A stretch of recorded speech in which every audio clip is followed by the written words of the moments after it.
Hi there everybody, back again for another cracking vinyl finds. Um, this lot is from two sellers I got off eBay. I think I pay, I don't know. They're all pretty cheap anyway. But there's one that I've been after for a long time. It's not the greatest copy of it, but it'll do for now. I got it relatively cheap because it seems to go for silly money. So the first album is Iron Maiden Live After Death. Now I had a taped copy of this for a long time, and I really love it. I just love that period of Iron Maiden, sort of around Peace of Mind, Power Slave, all that kind of stuff. And I finally got a copy of this. It's a bit beaten up, not too bad, but it's got the gatefold, there's the gatefold. There's the back. It's got really good track listing: 80s High, 2 Minutes Midnight, Trooper, Fly Vicarous, Rhyme of the Ancient Mariner, Number of the Beast, Run to the Hill, Running Free, Die with Your Boots On, Phantom of the Opera, 22 Acacia Avenue. It's a really good track listing. There's one of the inner sleeves, and there's a label.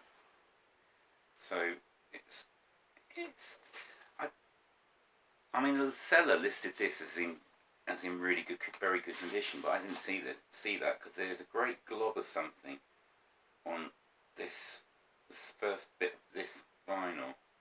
I can feed it there. I've got a lot of it off, and I think I'm going to have to work a little bit harder to try and get the rest of it off, which is a bit of a pain.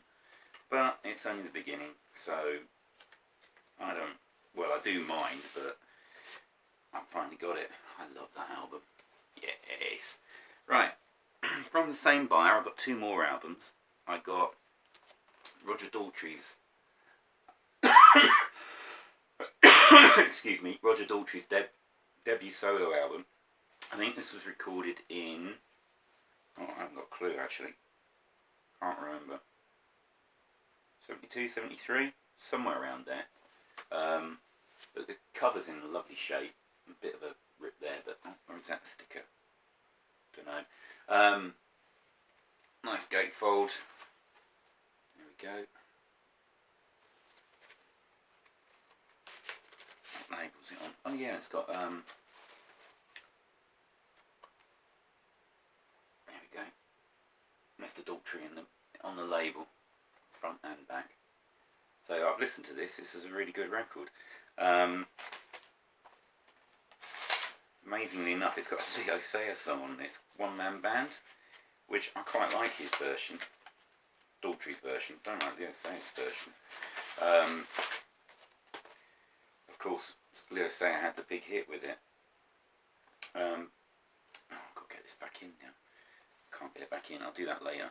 Just sit that in the middle of it. So it's really good rock album.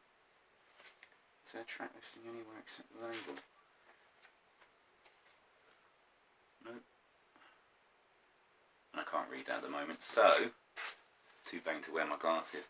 So that's that one. And then the other one I got was another live album. I got a copy of Get Your Yah-Yahs Out. This is in fairly poor condition, but it was 99p, and I thought, 99p? Yeah, let's go for it. So the cover's not in brilliant shape. The record isn't too bad. On Beck label. It cleaned up quite well. So there we go. Cleaned up pretty well. But it's got quite a lot of surface noise on it. But once you crank it up, it's alright. So I might look out for a better copy of that. But 99p, that will do nicely for now.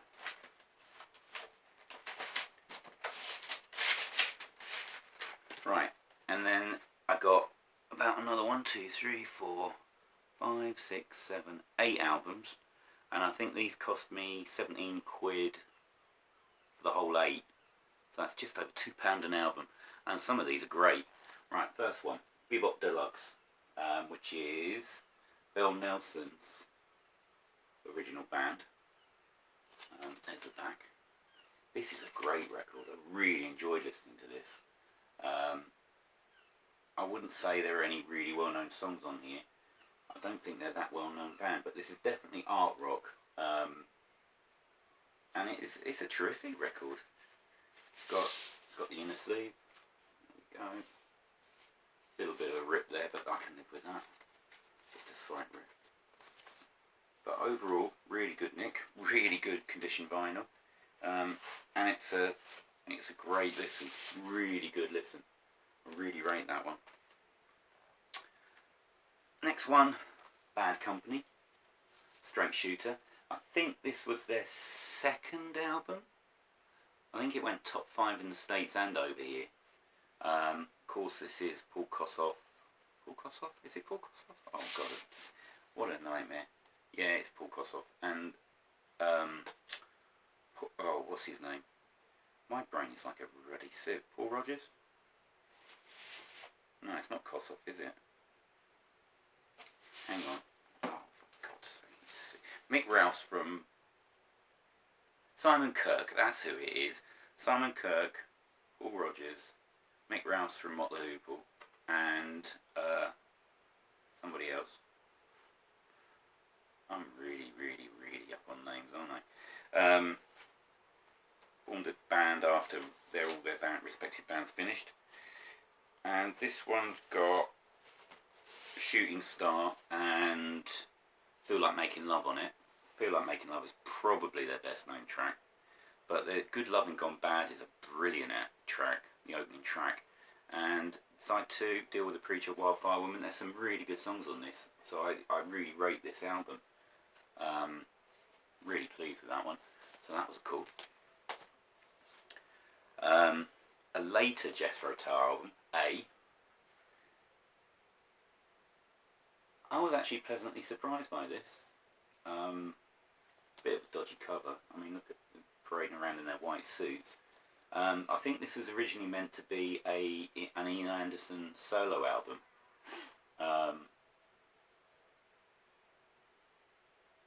But I think because of record company pressure, they forced him to put it out under the Tull name. But it's really good. I really enjoyed listening to that.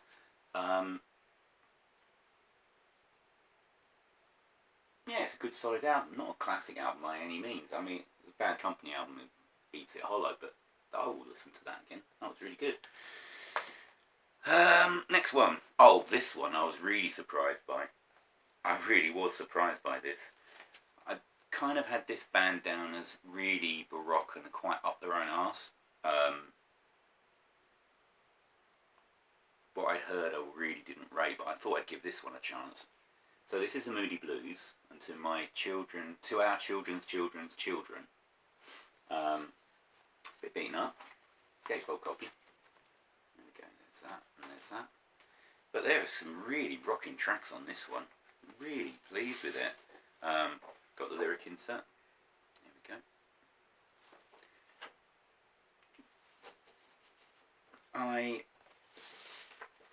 Yeah, things like, I've got a track listing anyway, yeah, Higher and Higher, the opener of the album, is a really good track, but it walks a good balance between the more pastoral stuff and the rocking stuff, so I was really pleased.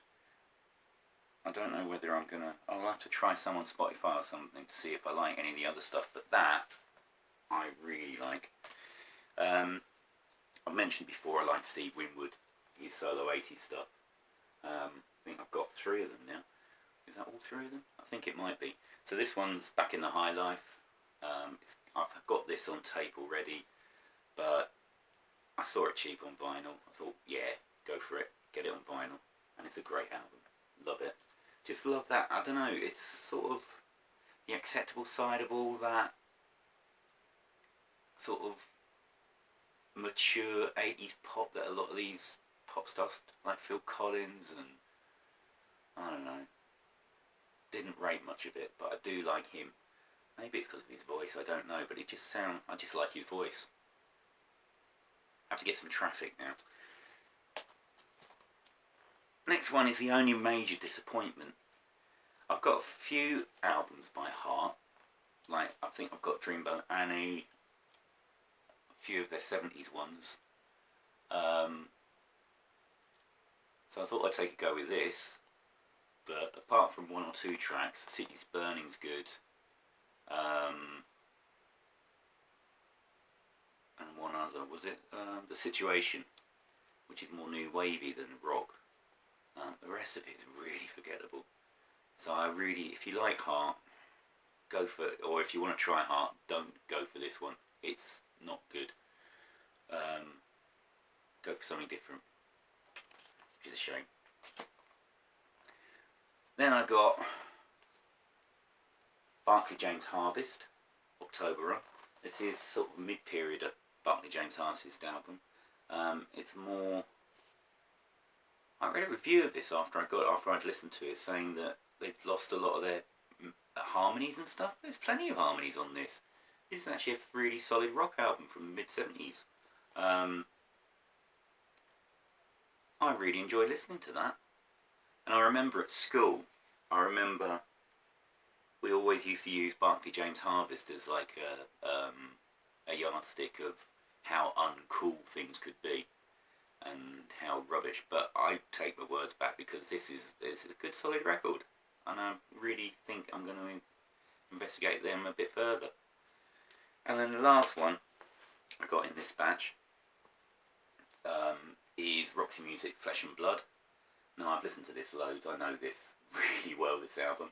I guess the singles were Oh Yeah, Same Old Scene, and Over You. Definitely in their Lounge Lizard days. It's definitely 80s Roxy. But I love that period as well as the 70s Roxy. In fact, I just think Brian Ferry was just brilliant. So yeah, really pleased I finally got a copy of that on vinyl as well. Just have to get a few of the others now. Right, so that's one batch of vinyl.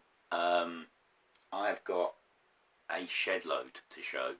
So every few days I'm going to upload another video and try and get through this stack, because I've been buying like crazy lately, just because I've seen so much stuff that's cheap.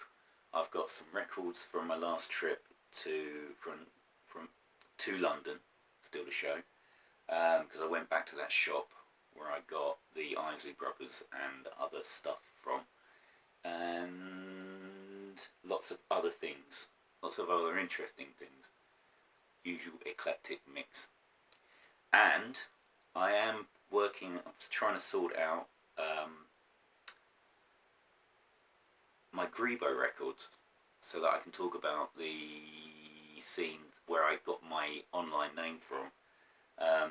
Both Bearded Man and Vinyl Richie both commented on one of my videos. Thanks for the comment on my VCOT video. That it would be great if I could do a Grebo video, and it'd be quite good, because there's hardly any information on those bands online. It's very scarce, but then it was a very small scene, very short lasting. So I'm getting that together, so hopefully at some point we'll have a Grebo video. Anyway, so thanks for watching, thanks for commenting, thanks for making the videos. I'm really enjoying them still. See you soon. Bye.